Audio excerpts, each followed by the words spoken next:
everyone, and welcome to the end of year cleanup. I meant to send out an email to remind people that this was happening, but I forgot. So if you're here, say hi. It could be a miracle if you're here. If not, I'm just gonna go ahead and go through the list. So every year at the end of the year, I try to clean stuff up from 2023 just because I just don't want it lingering, and also some things can just be archived and stored away. And just logically for me, I always think of things in terms of like timeline, like how, like when I did it or when I completed it or when I started it. So I don't know. It's just easier for me versus like putting a list by subjects. I can always remember like, oh, I wanted to work on that project in June of 2021. I don't know. My brain's just weird like that. So anyways, this replay, just like last year, so it's a repeat of last year, it'll stay up on this channel for 24 hours. And then after that, it will be available just to Planner Pixies members. So let's go ahead and get started. So you have a checklist here. It's everything that you want to do so that you're ready for 2024. And don't worry, tomorrow I'm doing another live stream. We're going to do a digital declutter. So digital declutter, I think, goes hand in hand with this. Just in general, you might not even know what your 2023 files are versus the new ones you want to create for 2024. You might just have a bunch of stuff. So just cleaning up your whole digital device life, like your phone, your iPad, your iCloud, all of those things, Google Drive. We'll talk about all of that tomorrow. And that will also stay up in the channel to the end of the year. Now, if you're in Planner Pixies already, thank you for being a member, and you have access to last year's replay. You also have access to the full digital declutter, because we're just going to do part of it tomorrow, like a mini, like just preview. But you have the whole thing, so you should be excited. You could just do everything right now. All right, so let's go through all of these. So inbox zero, again, that's another challenge inside of Planner Pixies. There's a 5-day inbox zero challenge. You can definitely go through that, but usually what I like to do is it's this time of year where if you haven't been doing inbox zero regularly, like every week, every day, you probably have a lot of emails in your inbox, like so many that you're just overwhelming. So what I like to do is I like to just create a folder. It's called a label inside of Gmail. And I just like to call it inbox as of 12/31/2023. And on that day, I literally just do select all inside of my email. Don't worry about it. Don't try to go through it. And I go ahead and I take everything and I move it to that folder called inbox as of 12/31/2023. So I haven't deleted anything, but just mentally that whole area inside of my inbox is now clean and free. So if I want to, which I don't know if you would, you can go back through 12/31 and go through everything one by one. Now, usually what I found, I don't know why there's something in my hair. Usually what I found is there is, it's going to drive me crazy that this is here. I don't know what it is.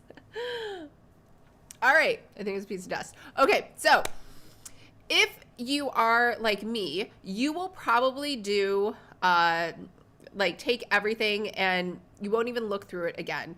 And I can tell you, I still have inbox as of 12/31, like 2017 is still there. As of 2018 is still there.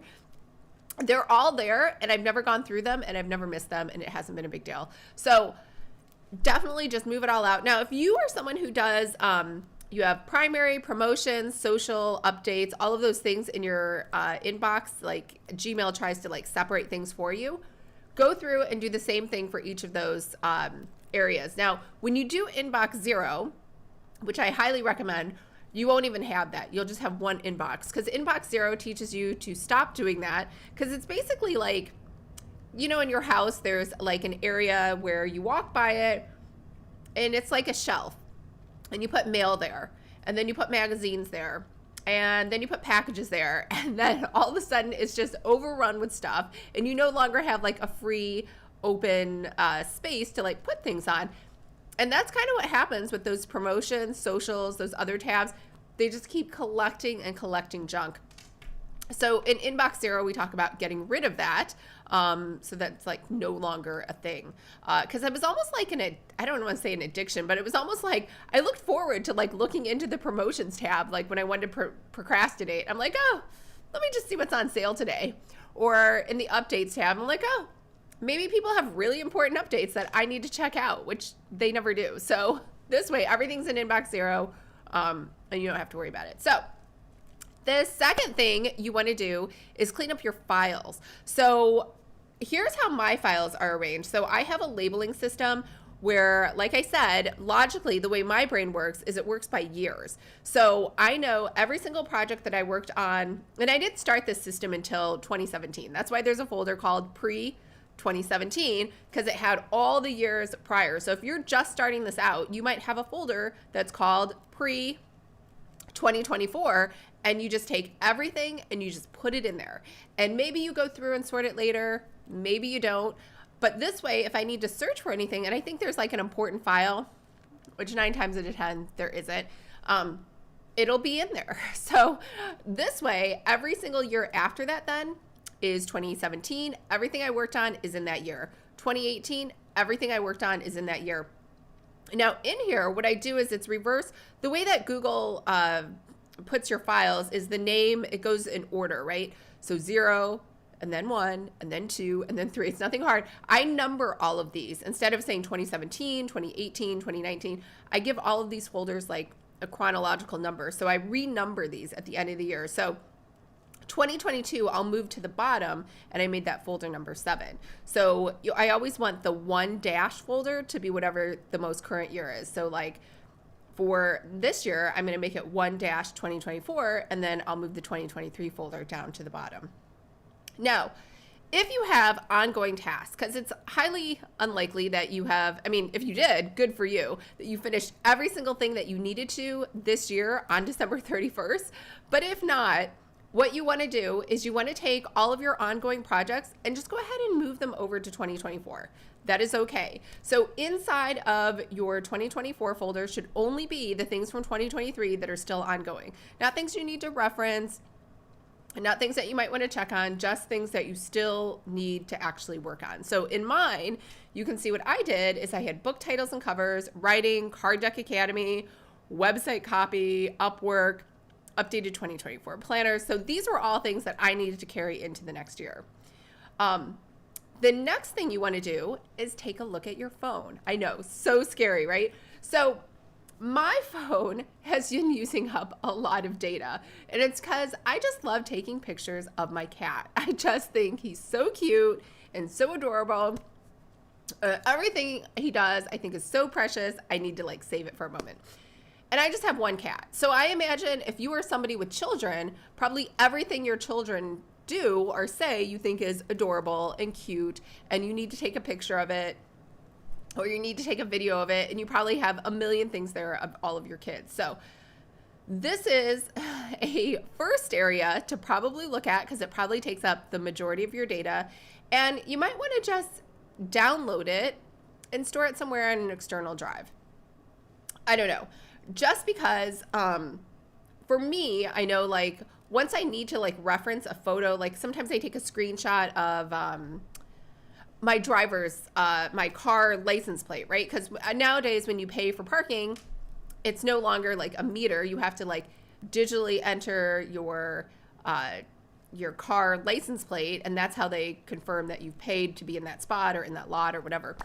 I never remember it. As soon as I get to the box, I forgot. So I take a picture of that. But if I have like 1,000 photos of the cat, I can't figure out where the picture of my license plate is. So this is why I think you want to just kind of clean that up. The other thing you might want to do too is on your social media is unfollow everybody. And I know this is crazy, but like I used to have, so when I first started out on Instagram, which was, I don't even know, 2017, I did the same policy, the same strategy everyone else did, the follow, unfollow, right? Like I'd follow this person in hopes they'd follow me back. Then I'd follow this person in hopes they'd follow me back. So pretty much oh my God, that thing is still in my hair. I don't know what it is. Anyway, so pretty much after a while, my Instagram feed was just cluttered with so much stuff. There was nothing in there that I actually wanted to see, right? It was just people that I followed and unfollowed. So everything that you like makes you feel bad, something you're not interested in, something that you guilt follow because you're like, oh, I should really track and see what my competitor's doing. Maybe I had things in there from New York, which didn't even matter anymore because I never go there. So you want to go ahead, you want to go ahead and just unfollow everything. Now, there are apps in your phone that will do a mass unfollow in case you're like, I have thousands and thousands of followers. And they only let you because for whatever reason, Instagram will only let you unfollow, you know, like a few people at a time, like maybe 100 a day. So you want to use one of those apps to like aggressively, I would just unfollow everyone and just like aggressively keep making it so you have following of 0. Then go ahead and add people back in. So mine is right now like at 157. Again, we go through all of those in the digital declutter too. The other thing you want to do is your money. So I don't know if anyone else is looking at how much they spend per year. I like usually try not to look at it because it's so like depressing. But it cost me, and this is literally just until today, so it's not even the whole year. We still have another couple weeks left. It cost me $110,000 just to live as a person. That's crazy. I mean, my rent is $3,200, so that's one, and then parking here is like another $175. So that definitely is a lot of money, especially for rent versus like a mortgage. So yes, that would significantly decrease my costs, but I really like where I live. I like the location. I like the building. So I think going through all of your big buckets on, especially on Mint, like helps you figure out where you could actually cut some costs down, right? So that is one thing that I would highly recommend. And the nice thing too about Mint is you don't have to enter everything in. So all you have to do in Mint, and it's free, is you just connect Mint to all of your bank accounts. And I try never to use cash. I try to use my cards for everything because then it's all tracked inside of here. Now, Mint will make a best guess on things, but you will have to tell it, like especially for your Amazon purchases. It doesn't know what those are. Like one time I put Amazon that I had bought a pair of shorts, and then forever, everything I bought on Amazon, I just reclassified as shorts. Like I had bought $10,000 worth of shorts one year. So you do have to go in and make some edits on things, but for the most part, it does a really great job of just like guessing what you spent money on. So yeah. All right.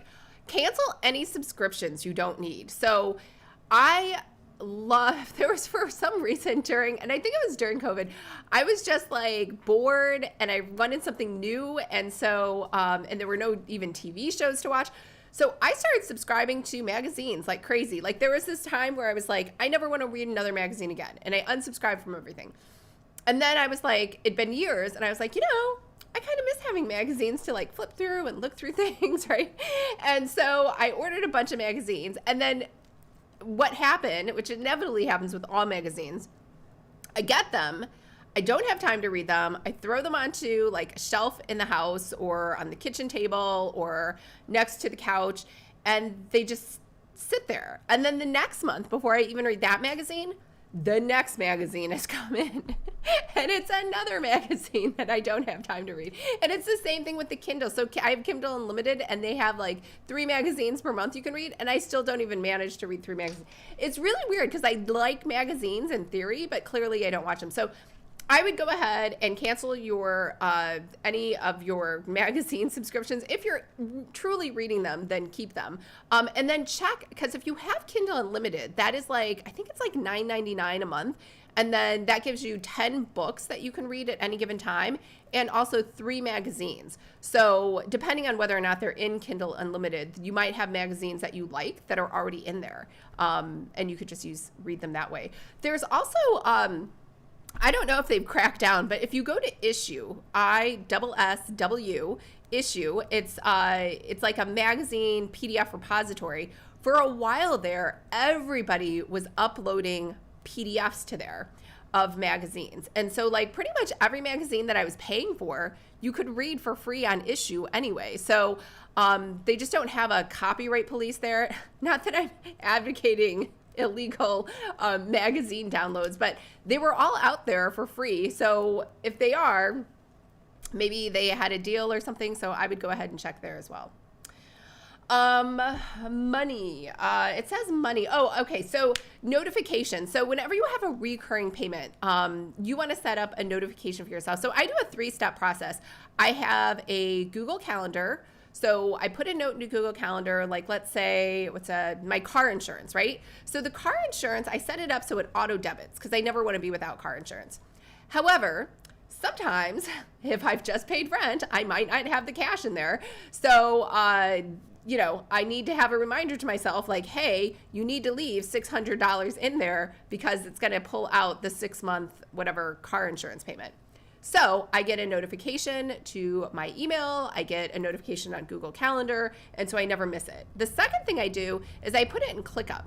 Now ClickUp, I honestly don't go in and check, but sometimes once a year when I'm thinking about finances, I will go into ClickUp. So I have an area in ClickUp called annual, and it has a start date and an end date. So then it sends me a little notification in ClickUp as well. So as a backup. The third thing I do is I have Google Sheets where I have all my logins and passwords. I know it's like the most unsecure thing to do, but otherwise I can't get into anything. But inside Google Sheets, if anything is a subscription based, I add another column that says renewal date. And so is this like a redundant system? Sure. But this way, I never miss payments because there's a lot of times that I've missed payments and it's been like a huge issue. This way, you will always be on top of your payments. Another life tip, and I don't know why no one does this. Everyone thinks I'm crazy for doing this. Every time I go out to a restaurant, and I eat out a lot, mostly because I hate cooking, but you need to keep every single receipt when I think in Europe or most places now, you just put a pin in and you like do it all electronically. But in the US, for the most part, everything is still, you write down how much you're going to tip people. So I will tip somebody a fair tip. So like I tipped $10 because I think it was like bad service. The person felt like they deserved more than the 10 because it was less than 15%, even though they were a bad waiter. So they went ahead and changed it and made it a 20 and gave themselves a $20 tip.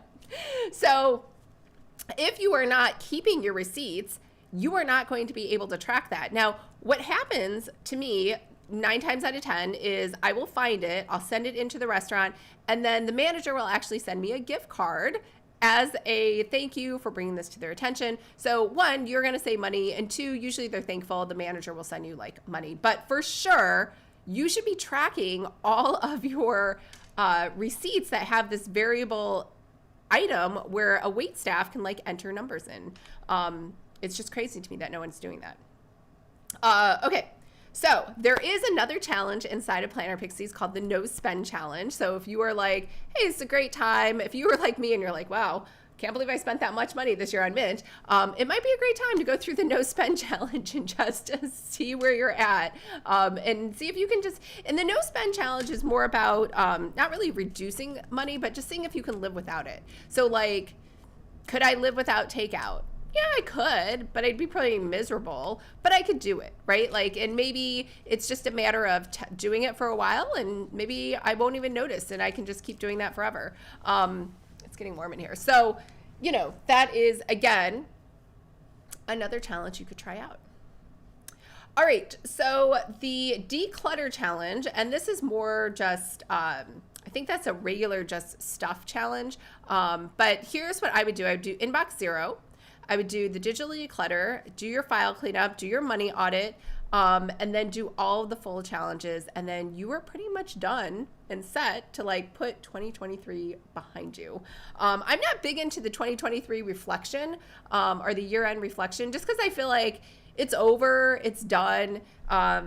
Give it like a 2-minute, like, here's what happened, and then just kind of move on because it's like, here's the next year. And I just think sometimes we get too, I don't know, want to say caught up, but just like, it's good to reflect, but then like that should be like 5% of the time that you spend, and then 95% of the time you spend should be like on planning and moving forward and thinking about the future. So, oh, I'm so sorry. Who's here? Keto Goddess, Shelly, Tasha, Erica, Karen, Vertel, Tasha. I started this last year and have not broke this habit. I'm not sure what you're talking about, but maybe it was inbox, maybe it was magazines.